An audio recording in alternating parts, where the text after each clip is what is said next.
Bonjour à tous et bienvenue pour cette nouvelle vidéo sur Va des Rétros. Je suis ravi de vous retrouver en ce dimanche 10 mai pour passer un bon moment avec vous. Dimanche 10 mai, jour de mon anniversaire. Bon anniversaire à moi-même. Et sans plus de politesse, on attaque de suite la vidéo d'aujourd'hui car on a beaucoup de choses à voir.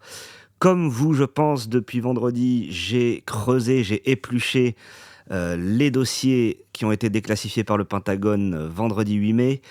J'ai pas tout épluché car il y a 172 dossiers. Donc ça fera l'objet de vidéos suivantes. Abonnez-vous si vous voulez les voir. Mais j'en ai épluché suffisamment et vous allez voir également plusieurs ufologues, plusieurs scientifiques ont extrait énormément de choses intéressantes. Et donc ces dossiers papier sont beaucoup plus intéressants, beaucoup plus parlants et disruptifs que ne le sont les images. Les images qui sont souvent perçues par le grand public comme de mauvaise qualité, en noir et blanc, car ce sont des images de capteurs militaires, de caméras thermiques. C'est pas forcément ce que les gens veulent voir. Les gens veulent voir le vaisseau d'Independence Day en HD. Ces images existent et comme vous allez voir, elles ont été montrées aux députés de la commission d'enquête qui disent que les images qui nous ont été présentées pour l'instant, ce n'est même pas le sommet du sommet de l'iceberg de ce qui leur a été présenté dans le SCIF, donc l'installation sécurisée au Congrès, par le Pentagone et les services de renseignement. Et donc vous allez voir, on regardera l'extrait, le député Eric Burlison de la commission d'enquête dit qu'il espère, car vous savez, le gouvernement américain a dit que dans 30 jours, donc maintenant 28 jours, il y aurait une nouvelle fournée de documents et de vidéos et de photos, qu'il commençait graduellement, progressivement, par le plus digérable, on va dire, pour aller vers le plus lourd petit à petit. Et il dit que si dans la prochaine fournée ou la suivante, il n'y a pas les images qu'ils ont vues en haute qualité dans le SCIF du Congrès, il les diffusera lui-même car il a accès à ces images par différentes sources. Et donc si le gouvernement ne met pas tout sur la table, il le fera lui-même. J'entends aussi beaucoup de commentaires qui disent que et en France comme aux États-Unis, hein, que c'est une diversion pour la guerre en Iran, pour les dossiers HEPS, pour tout ça. Il faut savoir qu'il n'y a jamais de bon moment pour la disclosure. Là, on a un président qui est, dans une certaine mesure, nous met des choses sur la table. Ses prédécesseurs ne faisaient même pas ça. Et il n'y a jamais de bon moment pour la disclosure. Là, c'est l'Iran. Plus tard, on lui aurait dit oui, mais là, il fait diversion pour l'affaire Epstein. Là, quand il va perdre, si ça va sans doute être le cas, pas forcément, mais en novembre, il va sans doute perdre sa majorité au Congrès. On dira « Ah oui, mais là, il nous dévoile ça, c'est pour faire diversion de l'impeachment que veulent lui mettre les démocrates. » Il y aura toujours quelque chose. Et la chose que... Par contre, là, c'est les Français. La chose qu'il faut que comprennent les Français, c'est que ce n'est pas Trump qui est obsédé par les ovnis, comme j'ai pu entendre sur les chaînes d'information, que ce soit BFM ou LCI. Trump est fasciné par les ovnis. Pas du tout. Il a dit à maintes reprises que c'était un sujet qui, personnellement, à la base, ne l'intéressait pas beaucoup. Et qu'il a bien été forcé de constater qu'il y a des choses qui sont très perturbantes et très intrigantes dans tout ça. Et donc, ce que les Français doivent bien comprendre, c'est qu'il y a une commission d'enquête aux États-Unis qui avait travaillé pendant le premier mandat de Trump et qui là s'est remis à travailler de plus belle depuis sa réélection et qui met une pression énorme, une commission qui est transpartisane, hein, avec des élus républicains aussi bien que des élus démocrates, et qui met une pression énorme sur son administration, sur le Pentagone et les agences de renseignement pour déclassifier. Vous voyez, en France, on a la commission d'enquête, vous en avez sans doute entendu parler, la commission d'enquête France Télévisions. Et bien là-bas, ils ont le Charles à l'oncle des ovnis. Et même, ils sont plusieurs. Et le but est le même hein, que pour notre commission d'enquête France Télévisions. Savoir qu'est-ce qui a été fait avec tout cet argent public pendant ces décennies, où est passé l'argent dans ces programmes secrets. C'est ce qui leur donne cette capacité à aller ouvrir dans tous les tiroirs du gouvernement. Il faut savoir aussi que donc, tous ces dossiers qui nous ont été divulgués vendredi, peu importe la réaction des gens, hein, en France ça va être Trump, il entretient les vilains complotistes, il essaie de faire diversion. Aux États-Unis on va aussi avoir ça, mais l'Américain moyen, lui, ce qui compte c'est l'inflation qu'il a au supermarché et le plein de son pick-up Dodge Ram. Il n'y a que ça qui le préoccupe. Mais les dossiers qui ont été divulgués, les dossiers, ils vont rester. Dans 10 ans, ils seront encore là. Donc c'est ça qui est intéressant. Également, le Congrès et des journalistes d'investigation comme Jérémy Corbell et George Knapp, maintenant avec ces dossiers et ceux qui vont suivre dans 28 jours, ont plus de munitions pour accroître également la pression sur ces agences de renseignement et le Pentagone. Car vous vous doutez bien que comme avec les dossiers de l'affaire Epstein, maintenant avec tous ces documents, ils vont extraire des éléments, ils vont comparer des faits avec des enquêtes qu'ils avaient menées, ils vont voir s'il y a des choses qui concordent. C'est une boîte de Pandore qui s'ouvre. Et ça donne plus de munitions, du coup, toute cette matière pour maintenant exiger toujours plus de réponses.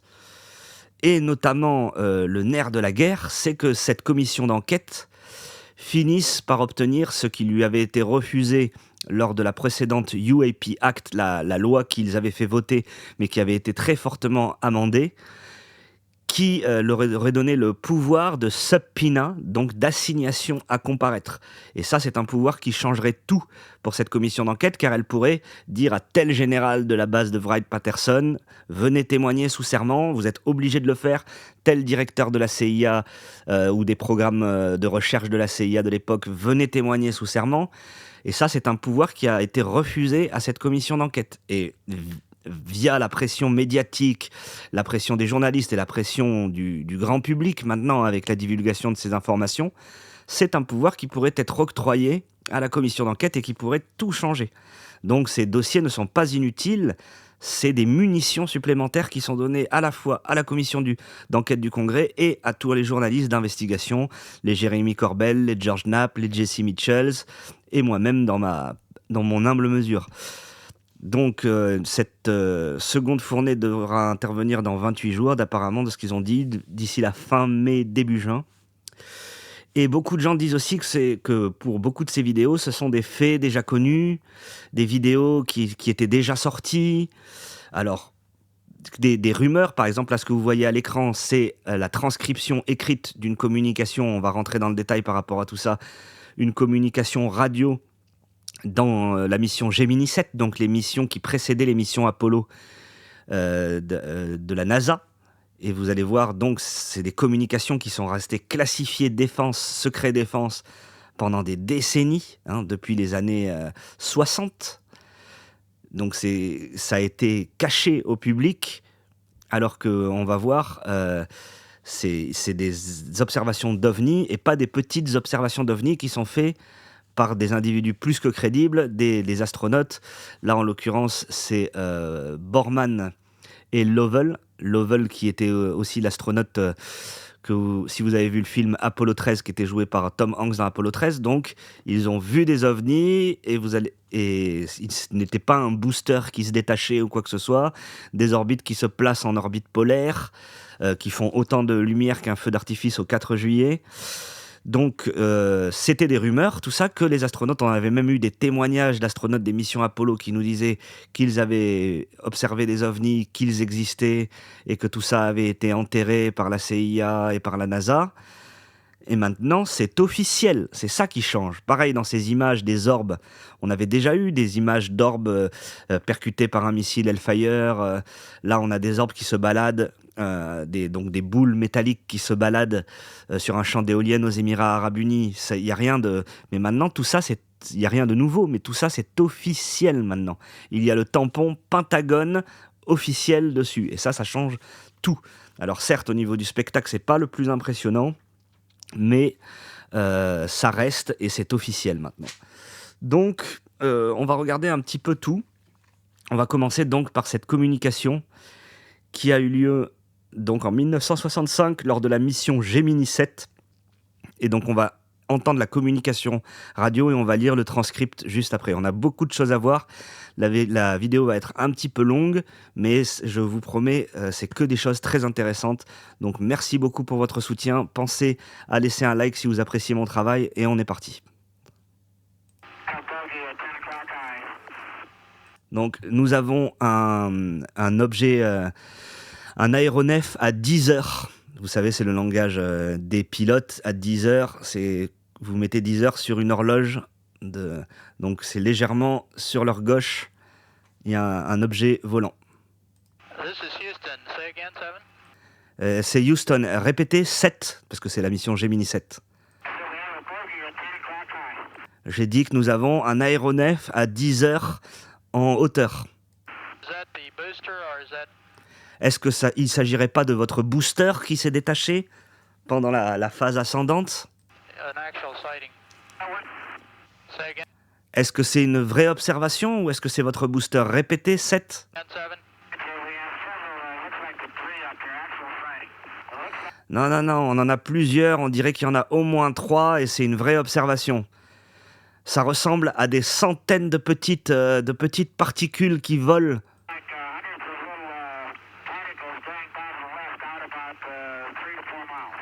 Qui volent sur la gauche à peu près 3 à 4 miles. Understand you have many small particles going by J'ai bien compris, vous avez plusieurs petites particules qui passent on the left. At what distance? sur la gauche. À quelle distance? Tout ça, c'est une communication radio qui a été classée secret défense, hein. Rappelez-vous.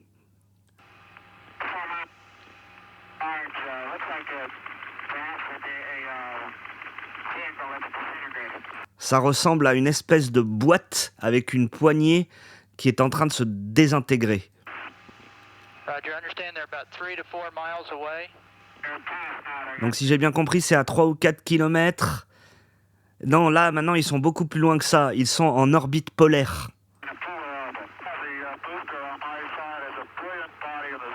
Le booster, notre booster, je le vois très très bien. C'est un objet brillant sur le côté. Et il y a des milliards de particules tout autour de lui. Voilà, donc il y a et donc cette communication, vous l'avez ici dans les dossiers. Vous cherchez Gemini 7, donc ça c'est la transcription manuelle qui a été faite et donc ensuite qui a été tapée. Donc c'est vraiment très intriguant. Dans ces dossiers OVNI, il y a aussi, vous voyez, les ordres de déclassification, il y a des observations de chasseurs bombardiers, d'escadrons de bombardiers dans les années 40. Donc nous avons désormais un set complet de rapports préparés par l'organisation, le SIO, c'est l'ancêtre de la CIA, du commandement européen. Nous faisons suivre ces rapports d'observation. Et donc, en suivant, sont des rapports d'engins, d'appareils non identifiés qui ont été observés par le 307e groupe bombardier qui a participé à l'opération Dagar. Ces appareils, ces avions non identifiés ont été aperçus par 3 équipages différents du groupe, donc vous voyez en septembre 1948, au large de la côte ouest de la Hollande. L'altitude de tous ces appareils était d'à peu près 30 000 pieds. Quand la première observation de cet engin non identifié, il était en train de naviguer à une vitesse normale, en faisant cap à 120 degrés. Juste après l'observation, l'objet donc non identifié a commencé à laisser une traînée de fumée et de condensation accompagnée par une soudaine accélération et une montée en altitude instantanée. Donc on n'avait rien déjà à notre époque qui est capable d'une accélération soudaine et instantanée et de monter en altitude ultra rapidement, encore moins en 1948, les amis. L'avis général des observateurs est que ça devait être un engin à simple propulsion qui employait probablement une fusée, un moteur fusée assisté avec une réserve de puissance extraordinaire. En tout cas, plus que la vitesse de je pense qu'il a mal appelé cruising, donc la vitesse de vol, de vol standard, quoi, des jets disponibles en 1947. Il n'a jamais été à distance d'identification, cet objet. Son cap n'indiquait pas son but. Notre évaluation B2. Donc vous voyez, dans ces dossiers, il y a énormément de rapports de militaires qui ne comprennent pas ce que c'est. Vous avez aussi dans ces dossiers énormément d'extraits du rapport Cometa, qui est un des meilleurs rapports sur toutes les observations d'OVNI, qui a été fait par nous, les Français, par notre GEPAN. Et donc, les dossiers américains reprennent énormément des cas. Donc, vous avez Valençol, vous avez tous les cas très documentés par notre gendarmerie et le GEPAN. Et c'est un rapport, il faut savoir, qui en France, quand j'ai entendu quelqu'un me dire peut-être que notre gouvernement va déclassifier lui aussi, c'est un rapport, ce rapport Cometa, qui avait été complètement enterré par le gouvernement de Lionel Jospin à l'époque. Donc ne vous faites pas trop d'espoir pour notre gouvernement ne fera quelque chose que si ces maîtres à Washington font le premier pas. Sinon, nous n'aurions rien du tout.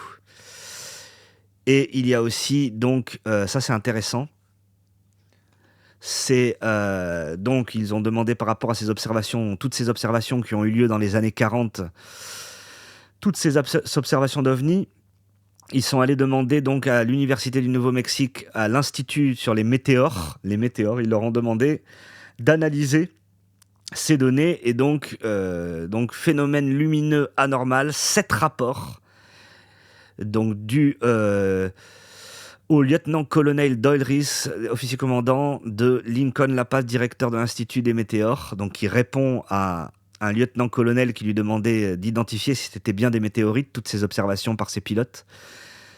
Et donc il lui dit la nature horizontale des chemins de ces boules de feu de décembre n'est pas normale. Les météores classiques sont rarement observés à avoir une trajectoire horizontale. Donc un météore, s'il tombe, il a une trajectoire plutôt diagonale. Un météore qui se déplace horizontalement, ça n'existe que très rarement.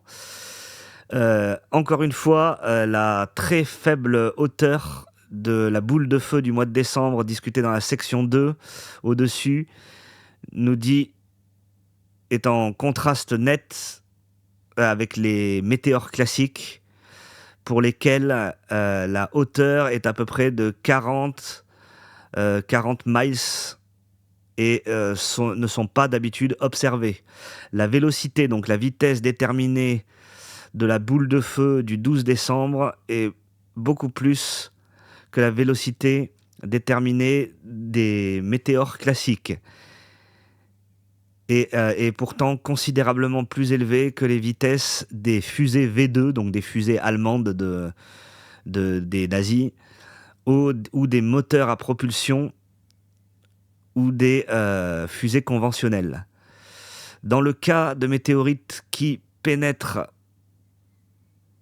Enfin bref, voilà, je vous laisserai tout traduire ça, sinon ça va être trop long. Mais bref, c'est complètement démonté que ce sont des météorites classiques. Donc il y a énormément de choses très intéressantes comme ça, et tous ces documents vont être lus par les scientifiques, vont être débattus. Tout ça, c'est du matériel qui reste et qui est encore plus important. Et vous voyez, c'était des documents qui étaient classés confidentiels défense et qui sont déclassifiés. Et tout ça, ça reste. Donc on va attaquer, donc vous voyez, j'en suis qu'à la page 3 sur 17, j'ai encore beaucoup de travail à faire, les amis. Donc ça, on a vu. Oui, je voulais vous montrer ça, cette image qui me fait beaucoup penser à l'OVNI, vous vous souvenez, en forme d'étoile. Alors beaucoup ont parlé de réfraction sur objectif, c'est possible. Pour vous savez, l'image de l'OVNI en forme d'étoile là, qui se déplace de manière anarchique. Mais même s'il y a une partie de réfraction sur l'objectif, c'est quand même un objet qui est loqué par un capteur militaire et qui, on voit, dégage une fumée derrière lui. C'est quand même un objet qui est là, c'est pas que un artefact d'objectif. Et ça m'a fait penser à cette gravure sumérienne où on voit donc cet objet dans leurs cieux et cet autre objet qui pourrait s'apparenter à une soucoupe avec ces 3 individus au-dessus. Je voulais vous montrer ça, les amis. Donc là, qu'est-ce que j'avais mis en lumière ?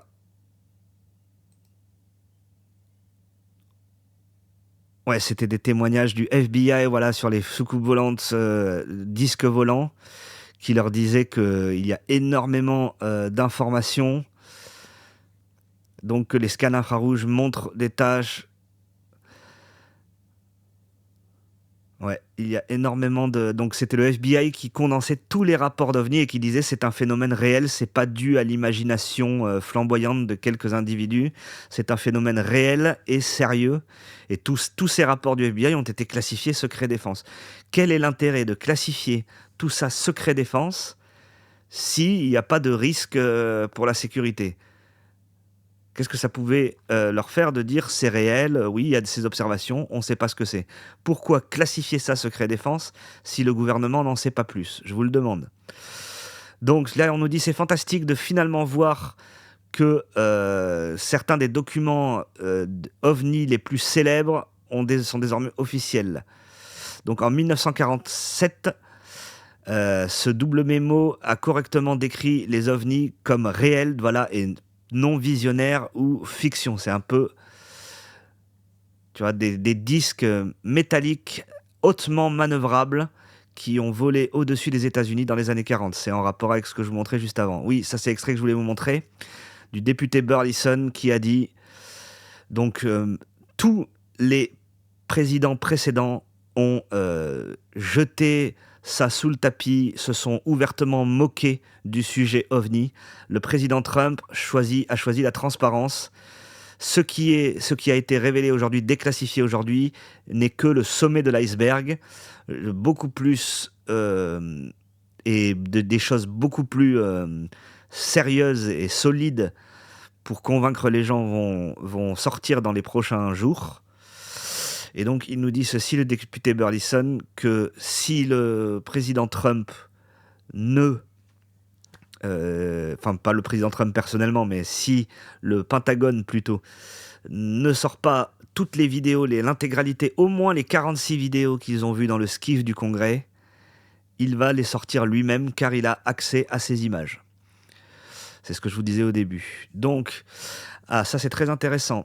Un document hautement classifié, donc issu des documents, voilà, d'un objet exotique ou d'une opération qui est référencé par le nom de code Raziel. Raziel étant dans le Premier Testament l'ange des secrets. Donc il dit que CVN 69, donc un aéronef en 1987-5, a transporté du matériel exotique physique en secret et que les matériaux récupérés produisaient des caractéristiques au-delà de l'inconnu et des capacités humaines. Donc ce document est un document explosif, mais hautement redacted, c'est-à-dire il y a beaucoup de choses qui sont effacées. Alors le Pentagone dit qu'ils ont effacé le nom des agents, le nom des bases pour ne pas compromettre leurs bases et tout ça. Donc on voit encore le matériel est en transit à bord de l'USS Dwight Eisenhower, qui est en train d'opérer dans l'Atlantique Nord en tant que faisant partie de la 6e flotte. Le transport est pris en charge par des systèmes de confinement ont été installés à l'intérieur d'eux pour ralentir. Je ne sais pas si c'est slow là. Le mandat est pour isoler l'isoler de la grille électrique du navire, quoi. Donc qu'est-ce qui transportait là-dedans? Le matériel voilà, qui démontre des caractéristiques au-delà de l'inconnu. Et là, ils ont tout effacé. Donc, vous voyez, c'est ce genre de documents, pour moi, sont beaucoup plus parlants que les quelques petites images qui, pour l'instant, ils ont bien voulu nous partager. Là, on a une opération de transport d'un matériel qui démontre des caractéristiques au-delà de l'inconnu, hautement effacées, où on nous dit qu'ils ont carrément isolé un pont entier du navire pour ne pas qu'il soit en contact avec la grille électrique du navire. Enfin bref.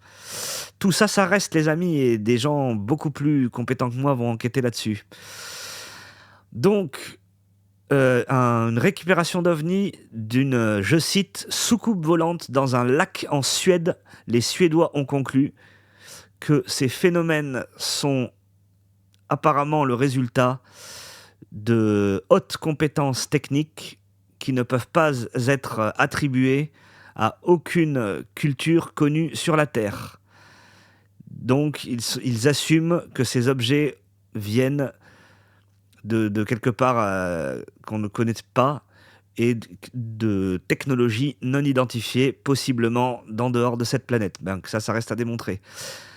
Un rapport des services de renseignement de l'armée de l'air de novembre 1948 relatif aux objets volants non identifiés et aux soucoupes volantes nous dit, donc c'est un document qui a été déclassifié, pendant longtemps nous avons été concernés, nous avons eu beaucoup de soucis par rapport à des rapports récurrents sur les soucoupes volantes.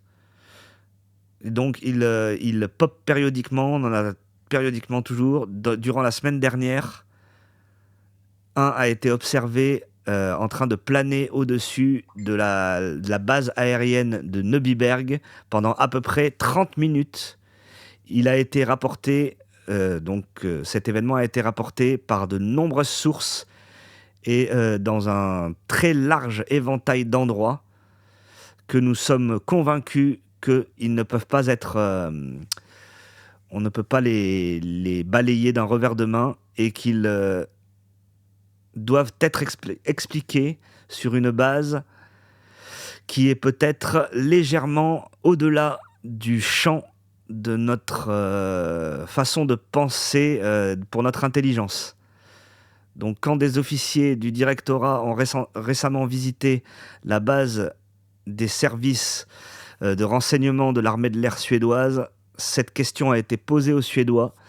Leur réponse a été que des gens plus que qualifiés et techniquement capables a été arrivé à la conclusion que ces phénomènes sont apparemment le résultat de grandes compétences techniques qui ne peuvent pas être attribuées à notre culture connue sur la Terre. Et donc tout ça, c'est noir sur blanc dans des documents déclassifiés. Donc on a ça aussi. Donc vous voulez savoir, il nous dit, vous voulez savoir pourquoi les vidéos d'OVNI sont toujours floues. Regardez cette vidéo que le gouvernement américain vient juste de déclassifier. L'OVNI apparaît savoir immédiatement quand il est regardé. Une simple manœuvre d'évasion est tentée en premier. Et ensuite, un niveau de vitesse au-delà de toutes les capacités humaines est observé. Voyons voir ça.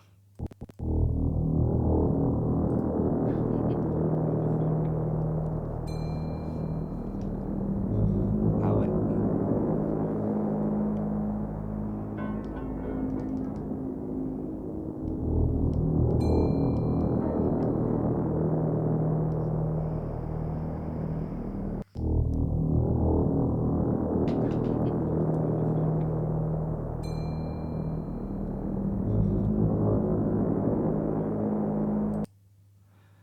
Ouais, on n'a rien, les gars, qui est capable de planer pendant des heures, comme ça a été observé par des capteurs militaires sur des navires de guerre, de planer pendant des heures et d'un coup partir dans l'espace, ou d'un coup filer à une accélération instantanée. On n'a rien dans l'inventaire connu de toutes les armées sur cette planète et dans notre inventaire technologique connu qui est capable de le faire. À moins que ce soit une technologie réellement de rupture qui nous garde secrète. Mais dans ce cas-là, imaginez les conséquences que ça pourrait avoir. Donc Jesse Mitchell, que je vous encourage à suivre, dit est-ce que la NASA fera une déclaration officielle à propos des expériences anormales de ces astronautes qui n'ont pas été faciles à écrire? Est-ce que SpaceX n'a rien de similaire dans ses rapports? On peut se douter que si SpaceX a toutes les autorisations pour opérer dans l'espace, ils doivent en connaître sur ces sujets, contrairement à ce que déclare souvent Elon Musk. Donc ici, un rapport du bureau du FBI qui se renseigne sur ces fameux Men in Black le 14 mai 1969. Donc il nous dit « Chers messieurs, il y a actuellement des rumeurs qui suggèrent que des hommes avec des caractéristiques orientales qui porteraient des habits noirs et qui vont et viennent, qui terrorisent les gens, qui ont eu des vues rapprochées avec des ovnis. Il y a aussi des rumeurs que ces créatures ont se sont fait passer pour des forces de l'ordre, des officiers des forces de l'ordre et des forces armées, et des enquêteurs du FBI, donc les fameux Men in Black, qui, comme je vous en parlais dans ma vidéo sur Varginha, ou Varginha, on m'a dit que ça se prononçait en brésilien, désolé. À chaque fois j'alterne entre les deux prononciations. Donc oui, comme dans l'affaire Varginha, certains des cuisiniers qui avaient vu l'appareil se sont fait menacer sur leur lieu de travail par ces fameux Men in Black, alors qu'ils n'avaient dit à personne qu'ils avaient été témoins de ça, à part à leurs amis. Et le lendemain, vous avez des Men in Black qui viennent sur leur lieu de travail les menacer. Donc comment ils arrivent à savoir ce que vous avez vu, si vous avez parlé à personne? Ou alors on a une surveillance de masse dont on n'a pas idée. Donc ces créatures se sont fait passer pour des officiers des forces de l'ordre et des enquêteurs du FBI. Ils sont supposés rouler à bord de véhicules, d'automobiles noirs et sombres, et qui ont aussi des vieilles plaques d'immatriculation ou aucune plaque d'immatriculation du tout. Plusieurs d'entre eux, on nous a rapporté qu'ils ont tenté d'intimider des témoins d'observation d'OVNI. C'est un rapport du FBI qui dit ça. Ils ont fait ils ont passé des coups de fil macabres, et ça a été témoigné par énormément de personnes, que quand vous en savez trop, vous recevez des appels au milieu de la nuit avec des menaces, des graves menaces, des coups de fil macabres au milieu de la nuit. Ils ont forcé à rester silencieux plusieurs enquêteurs qui devaient en apprendre plus à propos des sombres secrets, à propos de vaisseaux extraterrestres ou de plans de mission. Et ils ont ouvert du courrier, ils ont mis sur écoute des téléphones, et ils ont même pris des photos de plusieurs domiciles où des témoins d'OVNI vivaient. Pouvez-vous me donner plus d'informations sur ces rumeurs, ou pouvez-vous me transférer à une source qui pourrait faciliter et pour répondre à mes questions? Ces informations m'aideraient à mettre en forme certaines questions perturbantes pour les lecteurs de mes articles.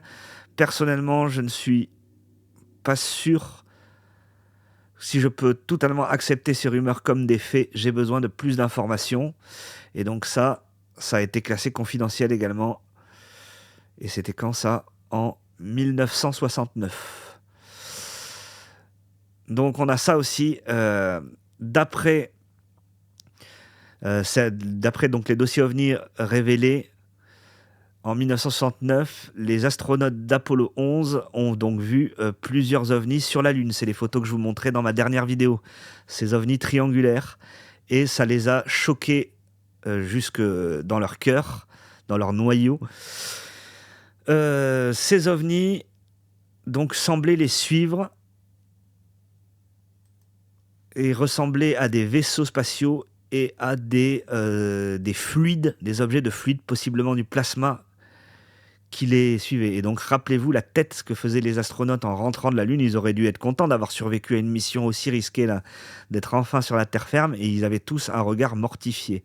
Alors est-ce que c'est parce qu'ils ont été forcés de participer à un canular, comme dit, et que l'homme n'est jamais allé sur la Lune? Est-ce que c'est parce que, comme vous allez voir, on leur a dit, ils ont entendu sur la Lune, ils ont vu des vaisseaux comme s'ils sortaient de la Lune? Et apparemment, il y a un astronaute qui disait qu'il avait entendu dans sa tête une voix qui lui disait « ne revenez jamais ». Est-ce que c'est pour ça qu'on n'est jamais retourné sur la Lune depuis, à part la dernière mission Artemis qui ne s'est pas encore posée? En tout cas, quand on voit toutes les communications radio des missions Apollo 12, Apollo 17, Gemini 7, qui ont été classées secret défense et qui font tout état d'observation d'OVNI, maintenant, on peut se poser la question. Donc là, oui, c'est ce que je vous parlais, le rapport Cometa, qui est largement cité dans ces dossiers déclassifiés. Là, c'est ce dont je vous parlais, les pilotes en 1948, 3 équipages différents témoins d'OVNI à l'accélération instantanée. Ensuite, on a ceci, donc Mario Naufal qui nous dit « Les dossiers OVNI d'aujourd'hui incluent un carré, un cube en train de voler. La nature fabrique des sphères. Les humains fabriquent des cylindres et des cônes et des courbes. L'aérodynamique le demande. mais personne ne conçoit accidentellement des cubes volants. Le verdict du gouvernement non résolu. Qu'est-ce que vous en pensez? On regarde ça. This is PR26 on the drop today. This looks like to me a tesseract, the class 10 UAP. It's basically a cube. It's got a central cube, and then there's cubes on the corners of that central cube.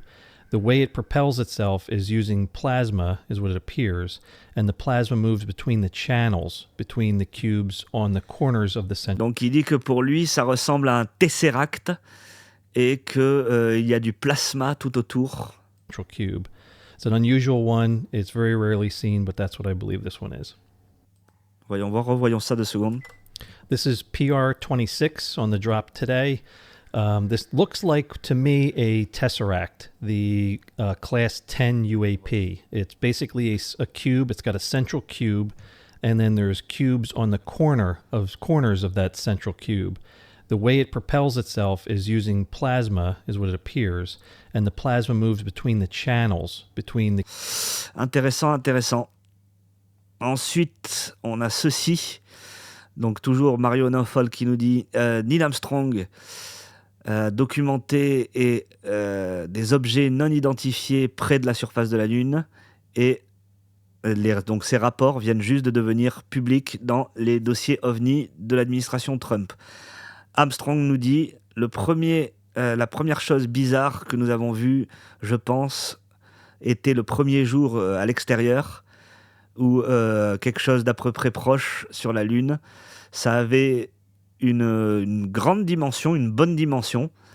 Donc nous avons utilisé le monoculaire, donc c'est leur espèce de jumelle qu'ils ont dans le... Nous avons utilisé le monoculaire pour le voir de plus près. Donc tout l'équipage est revenu visiblement différent dans la conférence de presse après le vol Apollo 11, ressemblant à des hommes qui avaient vu quelque chose dont ils n'étaient pas autorisés à parler, et personne n'a réussi à avoir une réponse honnête à propos de tout ça.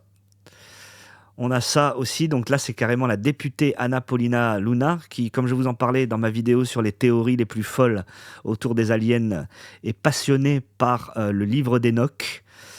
Et donc Anna Paulina Luna nous dit après des heures durant lesquelles le Pentagone a révélé un mystérieux objet volant en forme d'étoile à 8 pointes. Donc c'est ça, y a beaucoup de gens qui disent oui, c'est un artefact d'objectif. Alors je veux bien être d'accord qu'il y a de l'artefact d'objectif, mais l'objet est bien loqué par le capteur militaire et il émet une fumée, donc l'objet est réel. Qu'il ait exactement cette forme, il y a sans doute là de la réfraction en jeu, mais l'objet est là. Et donc elle nous dit, ça lui fait penser à ces gravures-là du livre d'Enoch. Après des heures durant lesquelles le Pentagone a révélé un mystérieux objet volant en forme d'étoile à 8 pointes, la membre du Congrès Anna Paulina Luna a publié une image de ce qu'on connaît sous le nom d'Ophanim, des créatures décrites dans les manuscrits de la mer morte comme des anges aux multiples yeux. Ce geste a déclenché une vague de débats animés sur les réseaux sociaux, certains établissant des liens entre ces images religieuses anciennes et les dossiers américains réellement déclassifiés. Il faut savoir que de nombreux membres de la commission d'enquête OVNI, donc ceux qui ont vu les secrets, en tout cas plus que nous, moins que sans doute sont dans les coffres du gouvernement américain, mais ils ont quand même eu l'intégralité de ce qui va nous être présenté dans 30 jours et dans 60 jours. Ils ont vu l'intégralité de tout ça et ils sont nombreux à dire ne les qualifiez pas d'extraterrestres trop vite. Moi, je les qualifierais plutôt d'êtres interdimensionnels ou d'anges, et relisez le livre d'Enoch. Et ils sont nombreux à dire ça dans la commission d'enquête. En 1950, Florence Pervier a envoyé ses observations d'OVNI directement au directeur du FBI de l'époque, J. Edgar Hoover, le plus célèbre directeur du FBI. Donc, sa carte dessinée à la main prétendait donc des soucoupes volantes qui entreraient directement en Alaska, à partir de l'Alaska, jusqu'à une base en Sibérie, et Hoover lui a personnellement répondu à son rapport. Et tout ça, c'est dans les dossiers OVNI déclassifiés. Donc, elle mettait ceci.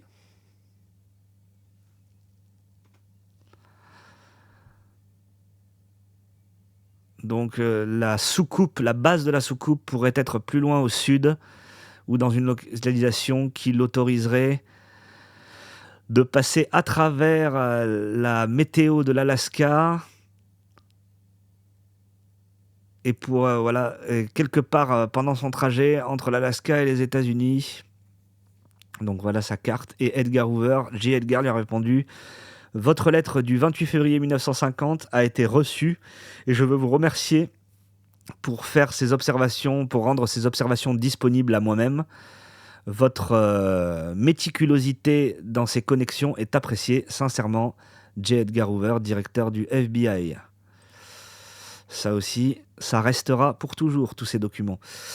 Donc Breaking, un nouveau dossier, donc document divulgué, donne l'information à propos d'un crash, je vous en parlais juste avant, d'un crash d'OVNI en Suède, dans un lac en Suède. Tout ça, ça fait également partie des documents déclassifiés.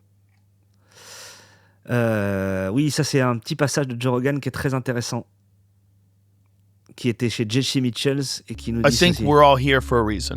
I think Je pense que nous sommes tous là pour une bonne raison. we're here to experience something.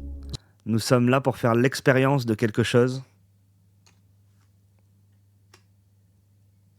Something very strange and profound. Quelque chose de très étrange et de profond. Mm. And there's an event. There's Et il y a un event that we're building up to. Un événement pour lequel tout ce que nous faisons est en train de le construire. And I think that's why there's this focus on disclosure. That's why this documentary hit so hard. Je pense que c'est pour ça qu'il y a tout ce focus en ce moment sur la disclosure. Je pense que c'est pourquoi ce documentaire, donc le documentaire Age of Disclosure, a autant marché. Guys like Marco Rubio are sticking their neck out. Je pense que c'est pour ça que des gens comme Marco Rubio ou Tulsi Gabbard nous passent leur nez par-dessus la fenêtre, se sortent du bois pour nous dire que tout ça est réel. Parce que dans le documentaire Age of Disclosure, vous avez l'actuel secrétaire d'État américain Marco Rubio qui témoigne que tout ça est réel. Et donc, et la représentante Luna, She came on my podcast too. And elle est venue, la représentante Luna, dans mon podcast. she was telling me some stuff that was just like mind Et elle m'a dit des choses qui sont complètement folles. blowing. And she really got me to read the book of Enoch. Et elle m'a réellement persuadé de lire le livre d'Enoch. It's like, you got to read that. Et elle m'a dit, tu dois absolument lire ça. Like that is nuts. And that could have easily been attached to the religious camp. Et c'est un livre qui aurait pu très facilement être rattaché au canon religieux. Il l'est pour l'Église orthodoxe d'Éthiopie, mais sinon pour le reste de l'Église, il n'est pas canon. But some rabbis disagreed with it because it Et certains rabbins n'étaient pas d'accord avec ça, didn't vibe with the Torah. car ça ne résonnait pas avec la Torah. Donc il aurait dû être attaché à l'Ancien Testament. So like, let's chuck that one out. But it's in Et ils leur ont dit donc, débarrassez-vous, ce livre d'Enoch n'est pas canonique. the same lump of Dead Sea Scrolls as they have the book of Et dans les rouleaux de la mer morte, Isaïa, Isaiah, which is really fascinating because Wes Huff, when he was on my podcast, explained to me that the book of Isaiah and that they found in the Dead Sea Scrolls is verbatim. et donc dans le livre d'Isaïa qu'ils ont trouvé dans les rouleaux de la mer morte, est verbatim, The same as the book of Isaiah that was 1,000 years more recent. que le livre d'Isaïa qui est 1000 ans plus récent. Donc vous voyez, il y a beaucoup de choses très troublantes. On a aussi ici le docteur Avi Loeb, qui est le chef du département d'astrophysique d'Harvard, et Luis Elizondo, qui est l'ancien officier de haut rang de la CIA, qui réagissait à la divulgation des dossiers de Trump et qui disent que c'est très encourageant tout ça et que Trump, vous vous souvenez dans son tweet qu'il a fait pour divulguer les dossiers, il a dit « have fun », donc amusez-vous avec tout ça. Et donc Avi Loeb dit, il a raison de dire, parce que ça doit rester quelque chose de fun de regarder tout ça et de s'ouvrir à la possibilité d'une intelligence non humaine. Donc là c'est pareil, c'est sur l'extrait que vous avez vu en un peu plus long. N'hésitez pas à venir me suivre sur X si vous voulez les dernières infos, même avant mes vidéos, comme ça vous aurez un peu un preview de ce que je traite souvent dans mes vidéos. Il n'y a pas souvent que que ce que je peux vous mettre sur X, mais ça peut vous donner un avant-goût si vous voulez aller voir tous les documents dont on parle dans l'émission vous-même et en longueur. Voici le document concernant la capture de 9 extraterrestres au total, soit 3 par vaisseau, extrait de 3 vaisseaux distincts lors de l'incident de Roswell. Donc, un enquêteur de l'Air Force a déclaré qu'il y a 3 soi-disant qu'on peut appeler comme ça, soucoupes volantes qui ont été récupérées au Nouveau-Mexique. Elles ont été décrites comme circulaires de forme, avec le centre légèrement relevé, approximativement de 50 pieds de diamètre. Chacune d'elles était occupée par 3 corps de forme à peu près humaine, mais de seulement 3 pieds de taille, habillés de vêtements de couleur métallisée, de très fine texture. Chaque corps était bandé d'une manière similaire des tenues utilisées par les pilotes d'essai. Les tenues argentées, si vous voyez le film L'étoffe des héros, ils avaient ces espèces de tenues de vol métallisées là, et par les pilotes d'essai. D'après l'informateur de Monsieur O, les soucoupes ont été trouvées au Nouveau-Mexique dû au fait que le gouvernement a un radar très puissant qui est dans cette zone et qui aurait, par les interférences radar, qui aurait perturbé le mécanisme de ces soucoupes volantes par ce radar. Donc c'est la version dont on a déjà entendu parler, que ce seraient les radars qui étaient en test à ce moment-là dans la zone de Roswell qui auraient causé le crash de Roswell.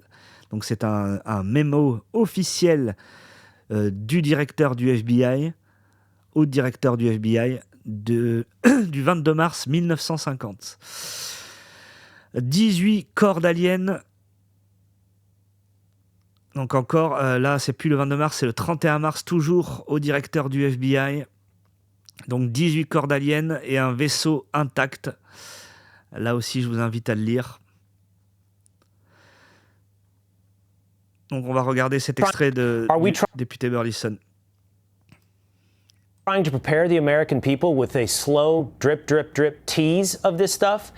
Est-ce qu'on essaye de préparer le peuple américain avec cette divulgation lente de toutes ces choses? Donc vous savez, une fournée de documents tous les 30 jours, comme a prévu de le faire le Pentagone, en commençant par l'entrée. Là, ce qu'on a eu, on va dire, c'est l'entrée, quoi.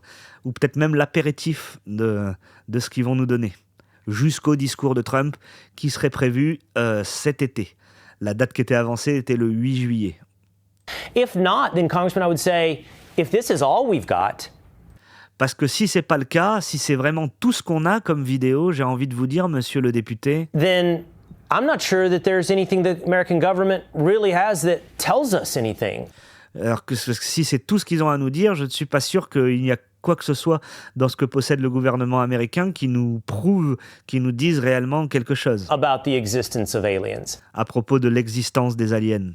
I'm just beginning to feel like this entire story is teased out always.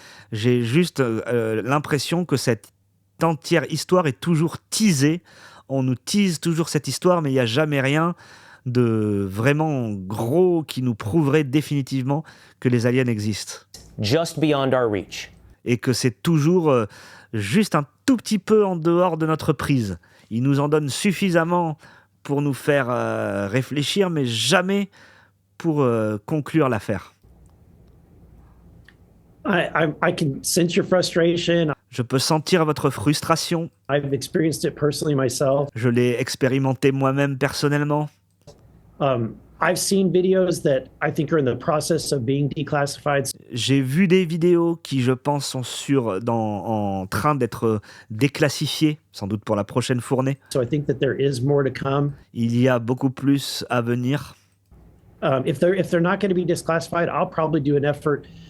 Si elles ne sont pas déclassifiées, je vais probablement to release them myself les divulguer moi-même. under speech and debate. selon l'article Speech and Debate, qui est une loi du corpus de la liberté d'expression aux États-Unis, le droit d'expression et de débat. Aux États-Unis, vous savez, la liberté d'expression est très protégée et très forte. Vous pouvez divulguer des informations classifiées si c'est des informations qui sont retenues contre l'intérêt du peuple américain. Donc il dit, si dans les prochaines fournées, là, il va laisser faire le Pentagone de la manière dont ils ont prévu de le faire, progressivement, mais s'il voit que ces images finissent pas par être déclassifiées, il va les déclassifier lui-même. But again, a lot of the footage that I've seen is similar to what has been released today. Donc beaucoup des images que j'ai vues donc, dans le SCIF, dans l'installation sécurisée au Congrès sont similaires à ce que vous avez vu là aujourd'hui. There's some that are pretty interesting. Il y en a certaines qui sont assez intéressantes. And especially given the environment and the circumstances of the videos. Spécialement si on prend en compte l'environnement et les circonstances dans lesquelles ont été prises ces vidéos. Whether they are videos of UAPs that are flying around Russian submarines. Il y a des vidéos d'OVNI en train de voler au-dessus de sous-marins russes. Donc ça fera sans doute partie des prochaines déclassifications. Or a video of our aircraft that are firing on some of these UAPs. Et il y a des vidéos de nos avions de chasse en train de tirer sur ces ovnis. Donc tout ça, il est en train de teaser pour mettre la pression au Pentagone, de dire maintenant que je les ai annoncés, vous êtes obligés de les sortir. UAPs. De toute façon, maintenant, il n'y a plus que la commission d'enquête qui a reçu ce briefing. Il y a énormément de députés du Congrès, quand ils ont vu que leurs collègues de la commission d'enquête avaient reçu ce briefing, et ils en ont parlé un peu, ouais, on a vu des trucs fous, mais on peut rien te dire, demande au Pentagone si tu peux recevoir le briefing. Il y a les 3/4 du Congrès maintenant qui ont vu ces images. Donc maintenant, le peuple américain et nous tous sur la planète qui s'intéressons à ces sujets, on veut voir ces images nous aussi. I've seen those kind of videos and donc j'ai vu ce genre de vidéos, des vidéos d'OVNI qui volent au-dessus de sous-marins russes, des vidéos de nos chasseurs qui engagent ces ovnis. And so I'm teasing that because I Donc je vous fais un teaser sur tout ça parce que know that I'm telling the administration through you at this moment that donc parce que je dis au gouvernement à travers vous en ce moment, if they don't release those, then I have the capabilities of getting those videos and release. Que s'ils ne les révèlent pas, ces vidéos, j'ai les capacités, de par ces sources, j'ai les capacités à les divulguer moi-même. I, Voilà les amis, de l'espoir pour la future fournée. Mais déjà, plongez-vous dans les dossiers écrits, vous allez voir, il y a beaucoup de choses très intéressantes. Ça, c'était un extrait de l'interview de Tim Burchett, donc, qui est le collègue d'Eric Burlison à la commission d'enquête OVNI, qui était vendredi ou jeudi, je ne sais plus, chez Joe Rogan. Et donc Rogan lui dit mon épisode sur Bob Lazar est un des plus vus de la chaîne de tous, il a 66 millions de vues. Et donc Burchett dit il est le seul qui en est réchappé vivant de ces programmes. Et Rogan lui dit oui, il en est réchappé vivant car il est passé public, il a témoigné publiquement parce qu'il pensait ils allaient le tuer. On lui a tiré dessus sur l'autoroute. C'est ce que je vous expliquais dans mon grand dossier sur Bob Lazar que je vous invite à aller voir. On lui a tiré dessus dans les pneus sur l'autoroute, on l'a menacé, on lui a cambriolé sa maison, on lui a forcé sa voiture, on a menacé ses amis, enfin on lui a fait vivre un enfer, mais ils ne l'ont pas tué lui, contrairement aux 13 scientifiques qui sont portés disparus ou morts aux États-Unis, parce qu'il s'est planqué en pleine lumière en témoignant sur toutes les chaînes télé. Et d'ailleurs on dit que c'est après l'affaire Lazar que la sécurité, notamment via l'intermédiaire de Dick Cheney, l'ancien vice-président de George W. Bush, qui dirigeait ces programmes secrets, qui est mort récemment, qui chapeautait l'ensemble de ces programmes secrets, et il a fermé à triple tour la sécurité autour de tous ces programmes secrets, après Bob Lazar notamment. Enfin, Bob Lazar, c'est célèbre dans ces milieux-là. Donc le député Tim Burchett, encore un extrait de cette interview, a stoppé Joe Rogan comme un cerf au milieu des phares quand il lui a suggéré que Cole Allen, donc l'assassin, celui qui a failli assassiner Trump au dîner des correspondants de la Maison-Blanche, était programmé pour le faire. Rogan lui demande de clarifier, vous voulez dire qu'il était MK Ultra? Et Burchett dit 100% I think so. Donc aujourd'hui, grâce aux réseaux sociaux, grâce à tout ça, ils avaient déjà ces programmes de neuroprogrammation, la CIA, il y a longtemps, et qu'aujourd'hui, ils peuvent, via toutes les inputs qu'ils ont dans votre cerveau pour accéder à votre conscience, par exemple en programmant les images que vous allez voir sur les réseaux sociaux. À force de voir des vidéos, vous allez, pour certaines personnes, c'est ce qu'expliquait le député Burchett, chez certaines personnes, ils vont juste voir des vidéos, ils vont pas passer à l'acte, mais d'autres personnes, si vous les bombardez d'un contenu pour leur faire quelque chose, certaines psychés vont réagir à ça. Donc c'est de ça que parler. Là, ça c'est très intéressant, c'est le docteur Gary Nolan qui témoigne dans le documentaire Age of Disclosure également, je vous le mettrai dans la description. Qui est l'ancien chef du département médecine de la faculté de Stanford aux États-Unis et qui a soigné, d'après ses témoignages, du personnel de la CIA qui avait eu des brûlures au 2e et au 3e degré dues à des expositions avec des ovnis. Et donc là, c'était une interview qu'il a donnée en 2022 et il disait au monde ce qui était dans les fourneaux concernant le sujet ovni. Et juste maintenant, ces mots commencent à être pris sérieusement. Et donc voilà, je ne vais pas vous montrer l'extrait de son interview parce que c'est plein d'images du film, d'un film de Mel Gibson, l'Apocalypto et tout. Donc la vidéo va sauter si je vous montre ça, mais je vous résume ce qu'il dit. Il dit que s'il y avait une intelligence non humaine qui nous observait depuis des siècles et des siècles, elle se présenterait à nous, ou même si c'était des anges ou des démons, il se présenterait à nous de différentes manières. Autant des Mayas et des peuples primitifs, il se présenterait à nous comme étant l'esprit de la forêt. Mais si autant des sacrifices et tout ça, il se présenterait comme étant des dieux. Et à notre époque, il se présente. Qu'est-ce qu'on vénère à notre époque ? Il y a encore des gens qui croient en Dieu, heureusement. Mais à notre époque, ce qu'on vénère le plus, c'est la technologie. Donc il se présenterait à nous comme une forme de technologie. C'est son propos. Ici, on a... oui, ça, on va le regarder. C'est un ancien US Marine et un lanceur d'alerte, Michael Herrera, qui est un des tout premiers témoins d'OVNI pendant qu'il servait en Indonésie en 2009. Et il parle avec le docteur Stephen Greer sur toutes ces révélations dans cette émission. Ça me permet de faire une parenthèse. Je voulais traiter de la conférence du docteur Greer dans cette émission, mais impossible de la trouver. J'ai trouvé trace que la conférence a bien eu lieu, mais il n'a pas encore diffusé le replay de la conférence. Et bien sûr, elle avait lieu le 8 mai, donc vous imaginez bien qu'elle a été occultée par la divulgation de tous ces dossiers OVNI par l'administration Trump, là. Donc dès que je peux mettre la main sur les images, je vous ferai une vidéo spéciale. Mais bon, dans tous les cas, on a tellement de choses à voir aujourd'hui que ça aurait été une vidéo beaucoup trop longue. Déjà que je pense que la vidéo d'aujourd'hui va être longue. Merci encore une fois si vous êtes toujours là. Mr. Herrera, Michael, last year you issued Donc, Monsieur Michael Herrera, l'année dernière, vous avez dit... a warning to other whistleblowers. You Vous avez fait une alerte avec d'autres lanceurs d'alerte. briefed the Senate Intelligence Committee. You've Vous avez briefé le comité du Sénat sur le renseignement. also briefed the Pentagon. Vous avez également briefé le Pentagone. Do you still have warnings for other whistleblowers who may come forward, or have you Est-ce que vous avez encore des alertes par rapport à d'autres lanceurs d'alerte qui pourraient témoigner ? seen more cooperation now that the president has said we want more transparency Est-ce que vous voyez plus de coopération maintenant que vous voyez que le président a dit qu'il souhaitait plus de transparence ? around UAPs and other things that have been not explained that people are clearly seeing and recording? Donc que des gens ont clairement vu et enregistré des témoignages sur tout ça ? On their own devices. Well, that's an excellent question, Katie. C'est une excellente question, Cathy. I'm still always cautious to let people understand that there is a big risk when coming forward to an extent.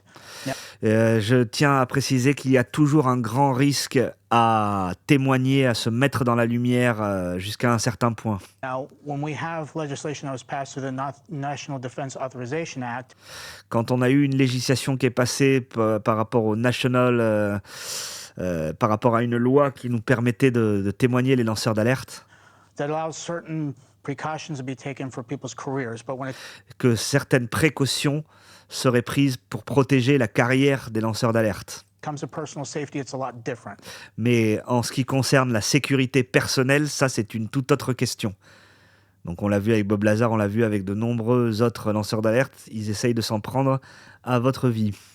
So working towards people's personal safety Donc au-delà de travailler à la sécurité de leur carrière, travailler à la sécurité personnelle des lanceurs d'alerte is the biggest concern as long as they're est la plus grande préoccupation protected. A lot of these people tant que nous sommes protégés. also have families. They have Ces lanceurs d'alerte ont également des familles, a career that rewards them and des carrières pour lesquelles ils ont beaucoup travaillé, pays them enough to take care of their families. qui les payent suffisamment pour qu'ils puissent prendre soin de leur famille. So when they give up that line of work, Donc quand ils abandonnent leur carrière, le domaine dans lequel ils travaillent, they no longer have that stability. So they're ils n'ont plus cette stabilité. C'est bien beau, ils vous ont témoigné de choses, mais ils perdent tout en contraste. coming into the public world, if you want to call it that, De tout ça et ils passent dans le domaine public, si vous voulez appeler ça. Ils s'affichent au monde entier, with no stability. So again, avec aucune stabilité financière. they're losing their career, they're losing their clearances, they're losing everything, and Ils perdent leur carrière, ils perdent leurs habilitations secret défense, ils perdent tout. including their pensions and their benefits. Et également leur retraite et leur prime d'ancienneté, tout. Also, they're often threatened with what are called wet works or targeted killings. So Who is threatening them? Who is doing the we threatening? know who they are. I don't want to name Et il y a aussi des menaces de meurtres ciblés sur ces personnes. names right now. Are they from the government? Or are they Et qui fait ces menaces? Est-ce que c'est des gens qui viennent du gouvernement? Est-ce que c'est... a They're private? mostly private corporate contractors Ce sont principalement des contracteurs des sociétés militaires privées qui s'occupent de ça. that have been ordered Des mercenaires to snuff out qui sont commandités pour éliminer des gens qui posent problème. people. And this is absolutely true. C'est tout ça, ce que je vous dis, c'est absolument vrai.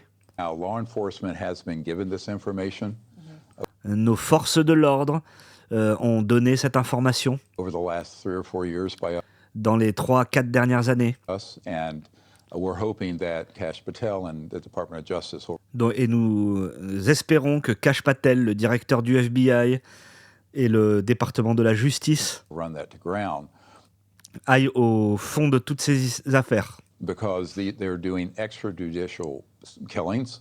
car ils commettent des meurtres dans le domaine extrajudiciaire But the entire programs are being run off budget et tous ces programmes secrets sont dirigés en dehors du budget qui est connu par le Congrès. C'est de l'argent qui est détourné. C'est d'ailleurs ça que s'attache à découvrir la commission d'enquête au Congrès. Un peu comme nous, en France, notre commission d'enquête France Télévisions s'attacher, puisqu'elle est terminée, à savoir comment étaient utilisés les 4 milliards d'euros par an de l'audiovisuel public. and treasonous. So remember, I briefed the first CI Donc il dit que ces programmes secrets sont gérés hors budget et par des traîtres à la nation. Rappelez-vous, il dit, j'ai briefé le Congrès, director for Bill Clinton. j'ai briefé le directeur du FBI sous Bill Clinton. And they knew nothing about this, Et il n'était au courant de rien de tout ça. even though we had the evidence for it. Et nous avions les preuves à leur montrer sur tout ça. So, Michael, are you concerned about your safety? Michael, est-ce que vous êtes inquiet pour votre propre sécurité? I've got things in position just in case things do happen. I am working actively with federal J'ai des choses en ma possession, juste au cas où il m'arriverait quelque chose. Je travaille avec le département de la justice law enforcement. et avec les forces de l'ordre. In certain instances, I'm not going to go into, but Ce sont des choses sur lesquelles je ne vais pas m'étaler, mais again, people's safety and people's security is very important. So if the government's going donc la sécurité des gens, leur sécurité personnelle sont des choses très importantes. to take serious of this nature, at least what we're dealing with reprisals, Donc si les gens prennent conscience de la nature sérieuse de tout ça, si nous faisons face à des représailles, if they're able to tackle that problem significantly, s'ils sont prêts à prendre ce problème à bras-le-corps de manière significative, you're going to start seeing a lot of people want to come forward with information that is vous allez voir des gens, de plus en plus de témoins, des agences de renseignement, des forces armées, venir témoigner de tout ça. going to be correct, and it's going to pave a way for the government to actually have et ça va ouvrir la voie au gouvernement pour avoir réellement Knowledge into certain programs that have les connaissances sur ces programmes, existed illegally and unconstitutional. sur ces programmes qui ont existé de manière illégale et inconstitutionnelle. So just to be clear, where this is coming from. Juste pour être clair sur d'où tout ça vient.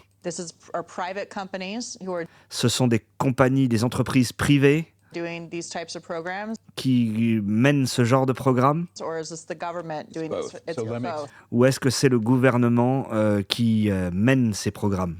Donc laissez-moi vous expliquer, dit Greer. Explain the scar Because why would the federal government be helping if these are programs that the federal government? Alors, parce que ce que je comprends pas, c'est pourquoi le gouvernement fédéral vous aiderait à quoi que ce soit si c'est eux qui gèrent ces programmes. Elle n'a pas compris que c'était tous ces programmes secrets, la OVNI, sont gérés en dehors du cadre normal. Et même le gouvernement, même la Maison-Blanche, parfois n'est pas au courant de tout ça, même la plupart du temps. Government is running with these private companies. Well, it probably isn't politically correct to say this. There are two Ce n'est peut-être pas politiquement correct de dire ça, mais governments. There's the government, il y a deux gouvernements. we the people, the Il y a le gouvernement Nous le peuple de la Constitution pour lequel vous avez voté, president, the Congress, le président, le Congrès, and there's a shadow covert program, et il y a un gouvernement de l'ombre des programmes secrets. government. And so this entity is sort of a hybrid of the two. Et cette entité est un peu un hybride des deux gouvernements.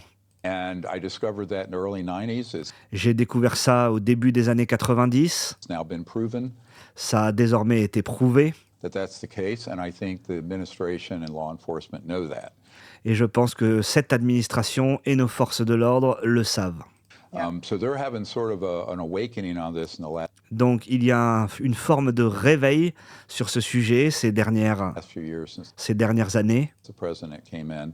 depuis que ce président est arrivé en poste. But this process, I remember I started this process in 1993. Mais ce processus n'est pas nouveau. Ce processus a commencé en 1993.